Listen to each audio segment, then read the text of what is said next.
Bupati Benar Meriah Insinyur Tagore Abu Bakar menyerahkan secara simbolis 226 kunci hunian sementara bagi warga terdampak bencana bandang dan tanah longsor. Penyerahan kunci hunian tersebut dilakukan dalam acara yang digelar di Aula Pendopo Bupati Benar Meriah pada Selasa 17 Februari. Selengkapnya pemirsa, kami telah terhubung dengan jurnalis Tribun Gayo dengan rekan Bustami. Silakan laporan Anda. Baik, rekan Norma yang dapat saya laporkan dari Kabupaten Benar Meriah, mana menjelang puasa, Bupati Benar Meriah menyerahkan secara simbolis 226 kunci hunian sementara bagi warga terdampak bencana banjir dan longsor di Kabupaten Benar Meriah. Penyerahan kunci hunian tersebut dilakukan dalam acara yang digelar di Aula Pendopo Bupati Benar Meriah pada Selasa tanggal 19 Februari 2026, Bupati Benar Meriah, Tagore Abu Bakar mengatakan jika langkah ini diambil untuk memastikan warga yang kehilangan tempat tinggal atau mengalami kerusakan rumah berat memiliki tempat bernaung layak selama masa transisi menuju ke uh, pemulihan total. Sementara ini adalah langkah krusial agar warga bisa tinggal dengan nyaman dan aman sementara waktu. Yakni dari pemerintah daerah akan terus mengawal percepatan proses pemulihan hingga kondisi wilayah Benar Meriah benar-benar stabil. Bupati penyelenggaraan sementara ini juga dibarengi dengan paket bantuan komprehensif hasil sinergi antara Kementerian Sosial, Medsos, dan BNPB.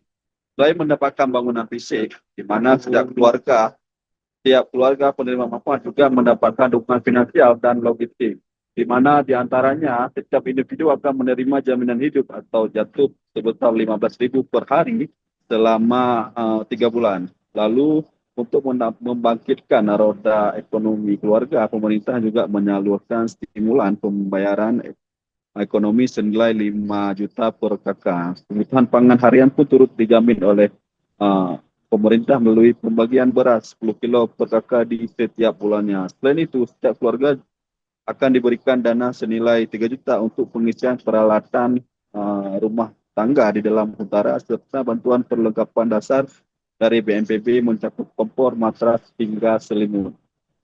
Kemudian Wakil Bupati Benar Meriah ikut menambahkan bahwa upaya pemulihan ini tidak hanya menyasar pada aspek fisik, tetapi juga psikologis dan sosial. Salah satunya melalui koordinasi dengan pemerintah pusat serta pemulihan bagi megang bagi kampung-kampung yang terdampak langsung meringankan beban moral. Jadi perlu kami sampaikan bahwa saat ini wilayah Kabupaten Benar Meriah baru hanya 226 hunian sementara yang sudah bisa dilaksanakan. Sementara total semua hunian sementara yang dibutuhkan bagi warga yang terdampak bencana banjir di Kabupaten Benar Meriah itu mencapai 910. Sementara sisanya saat ini masih proses pembangunan. Mungkin begitu rekan Nurma yang dapat saya laporkan dari Benar Meriah.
Download Tribun X sekarang. Menghadirkan lokal menjadi Indonesia.